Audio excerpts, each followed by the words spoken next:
दोस्तों, संभल जो है, जो यूपी का एक ज़िला है, वो सुर्खिया में बना हुआ है। सुर्खिया की वजह ये है कि वहाँ पे जो शाही जामा मस्जिद है, उसको हिंदू पक्ष बोल रहा है कि वो हरिहर मंदिर है, मतलब विष्णु भगवान का मंदिर है, जहाँ कल्कि भगवान जब अवतार लेंगे, मतलब विष्णु भगवान के जो 10वें अवतार होंगे, जब कल्कि अवतार लेंगे तो वहीं पे लेंगे।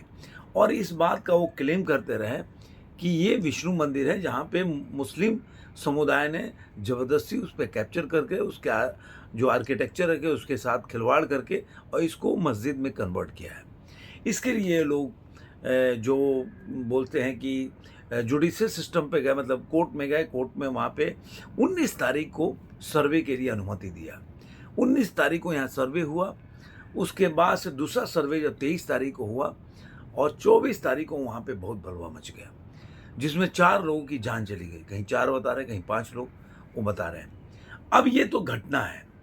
अब ये घटना कैसे घटी, वहाँ पे इतनी पत्थरबाजी हुई, हर पक्ष का अपना-अपना चाहे वीडियो आजकल तो मतलब मैं सोचता था पहले, जब मैं काफ़ी आज से 20-25 साल पहले की बात बताता था कि लोग जो प्रिंट मीडिया में, जब प्रिंट मीडिया का ज़माना था तो लोग देखते तो है नहीं, कुछ जो प्रिंट मीडिया में छप गया वही सही है।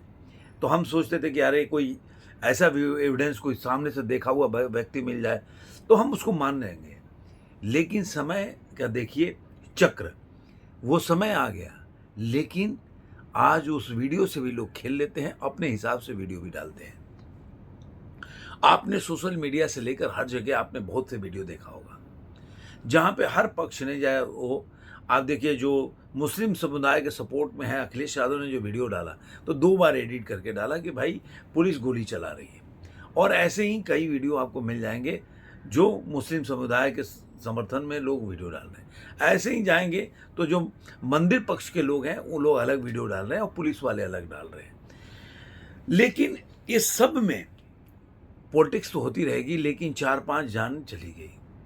वो जान जाने वालों में आप किसी का भी नाम उठा लीजिए, पूरे भारतवर्ष में कोई भी एक लीडर हो जो ऐसे लोगों की राजनीति करता हो, क्या ऐसे लोगों के बच्चे की कभी जान जाते हुए देखा है आपने? नहीं। चाहे ओवैसी, हर जगह ओवैसी को देखेंगे, ओवैसी की पूरी फैमिली चली जाती है। ऐसे कितने नेता आपको मिल जाएंगे बड़े बड़े, आजम खान से आजकल तो जेल में है, कितने ऐसे नेता मिल जाएंगे जो इन चीज़ों पर अपनी रोटियां सेकते हैं। लेकिन कभी आपने देखा होगा प्रोटेस्ट में, जैसे अभी उनके सांसद है संभल के जो बक्र जी हैं, उनके पहले उनके पिताजी वहाँ पे सांसद थे, अभी वो जब 22 को ही वो चले गए, 22 को जो भी अब जैसे गवर्नमेंट बता रहा है, जो वहाँ के प्रशासन बता रहा है कि उन्होंने भड़काऊ भाषण दिए और उसके बाद निकल लिए। तो जब वो निकल लिए, वहाँ पे क्यों नहीं रुके? जो इतना आज वो टीवी पे आके मीडिया में रिपोर्ट दे रहे हैं कि गलत हो रहा है, तो उनको रुकना चाहिए था वहाँ पे। लेकिन ऐसे लोग अपना काम साइलेंटली करके निकल जाते हैं और बाद में जो इनके भड़काऊ भाषण से जो मोटिवेट होते हैं, वो इसमें फंस जाते हैं या जान गंवा बैठते हैं। तो ये तो एक मुद्दा है इन दोनों तरफ। लेकिन आखिर ये शाही मस्जिद का किस्सा है क्या जी? आपको इसके लिए इतिहास में जाना पड़ेगा। इतिहास शुरू होता है 1800, मेरे ख्याल से, मैं करेक्ट कीजिएगा, 1878 की बात होगी, जब इसके लिए बताया गया कि जिस समय ब्रिटिश जो सर्वेक्षण किया, ब्रिटिश शासन ने एक सर्वेक्षण कराया वहाँ पे कि आखिर इसका सच्चाई क्या है। और उसी जो बुक्स का हो गया या बाबरनामा में जो लिखा गया, उसी के हवाले से ये विष्णु जैन जो हैं उनके पक्ष से बोल रहे हैं कि उस समय ये माना, उस सर्वे में माना गया, जो मेरे ख्याल से 1879 में ये रिपोर्ट पेश किया गया कि उसमें माना गया था कि जो जो ये मस्जिद है वो मंदिर था पहले, इसके दीवार के अंदर, जो दीवार के ऊपर काफ़ी इसके जो सीमेंट वगैरह थोपा गया, तो उसके अंदर के चीज़ें जो दिखाई देती थी उसके बारे में वर्णन किया गया। उसमें बाबरनामा का भी हवाला किया गया कि मीर जो बेग था वो 1529 में मेरे ख्याल से इसको ध्वस्त किया, जब बाबर यहाँ पे आया और उसके बाद उसको ध्वस्त करके मस्जिद में तब्दील किया। जबकि जो मुस्लिम पक्ष है वो मानते हैं कि मोहम्मद बिन तुगलक ने बनाया था, बाबर से बहुत पहले ये बनी हुई मस्जिद है, ये गलत है। अब पूरी लड़ाई इसी पे है कि बाबरनामा में जो इसके बारे में वर्णन है, जो जब ब्रिटिश लोगों ने इसका सर्वे कराया था तो उन्होंने इसका ज़िक्र किया है और ये माना है कि वहाँ पे जो है मंदिर का अवशेष है, इस तरह से उसमें उन्होंने माना है कि ये ओरिजिनली ये मस्जिद नहीं था, ये माना गया। लेकिन जो मुस्लिम पक्ष है वो हमेशा से मोहम्मद बिन तुगलक को लेकर आते हैं, तो इसलिए ये वो तब से चला आ रहा विवाद है। बाद में जब 1958 के जो बोलते हैं कि इस सर्वेक्षण में आ गया, जो सेंट्रल गवर्नमेंट का सर्वेक्षण, पुरातत्व विभाग का सर्वेक्षण होता है, उसके हिसाब से आ गया। तो बाद में कुछ लोगों ने ये भी अपील की कि वहाँ पे पूजा करने के लिए, क्योंकि सेंट्रल गवर्नमेंट के पुरातत्व विभाग के अंदर है तो कोई भी जा सकता है वहाँ पे, तो उन्होंने इसके लिए वो मांगा कि हमारे को भी इसके लिए इजाज़त दिया जाए कि हम वहाँ पे जा सकें। तो ये एक अलग मामला चल रहा है, वो भी अलग मामला चल रहा है। लेकिन जो विष्णु जैन का जो है वो बाबरनामा और जो अंग्रेज जिन्होंने सर्वे कराया था उसके डॉक्यूमेंट के आधार पर उन्होंने इस चीज़ का दावा किया कि यहाँ पे कल्कि भगवान का 10वां अवतार यहीं पे होने वाला है, तो ये हिंदू मंदिर है। तो ये तो पूरी कहानी हो गई।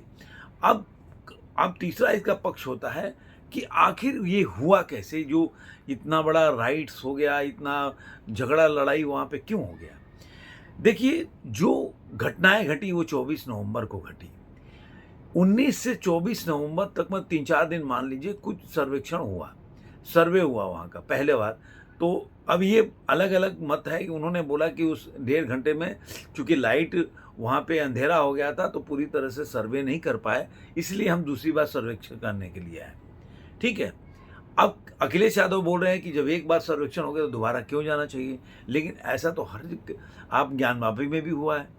तो सबके अपने पक्ष है, लेकिन मेन बात है कि वहाँ पे झगड़ा लड़ाई क्यों हो गया, कैसे इतने लोग इकट्ठे हो गए, कहाँ से, जो अगर पत्थर को ट्रकों से हटाया जा रहा है तो आखिर वो जितने पत्थर हैं या ईंट है वो तो ट्रकों से ही लाया होगा ना। कोई ऐसा तो है नहीं कि मतलब एक बोरा कोई पत्थर ला के फेंक दिया हो। पूरा का पूरा शहर देखेंगे पटा पड़ा है, मतलब वो इलाका पूरा पटा पड़ा है, केवल आपको जूता चप्पल और पत्थर ही दिखेगा।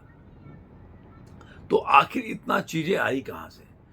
तो मेरा ऐसा मानना, क्योंकि ये भी माना जा रहा है कि जो मस्जिद था उसके अंदर से ये भी अपील किया गया कि भाई आप लोग को यहाँ भीड़ जुटाने की ज़रूरत नहीं है। लेकिन एक और चीज़ था कि लोगों में भ्रम किसने फैलाया कि जब वहाँ से पानी वजू करने का पानी निकाला गया तो किसी ने बोल दिया कि भाई वहाँ खुदाई चल रही है। तो आखिर ये चीज़ इन्वेस्टिगेशन का विषय है कि आखिर ये सब हुआ क्यों, किसने इसको आग लगाया, किसने इसको बताया जो वहाँ पे खुदाई चल रही है, वहाँ पे कोई सर्वेक्षण नहीं हो रहा है। तो ये उस कम्युनिटी में अचानक से आ गया कि भाई केवल ये जो कोर्ट ने ऑर्डर दिया था केवल इसलिए दिया कि सर्वेक्षण करने के लिए, सर्वे करने के लिए, खुदाई का तो कोई इसमें कोई बातचीत हुई नहीं थी, तो ये कैसे हो गया। तो आखिर कैसे लोग, अब दोनों तरफ के अलग अलग पक्ष हैं। वो बोले पुलिस की गोली से मर गए, वो बोल रहे देसी जो कारतूस है वो उससे मरे हैं वो।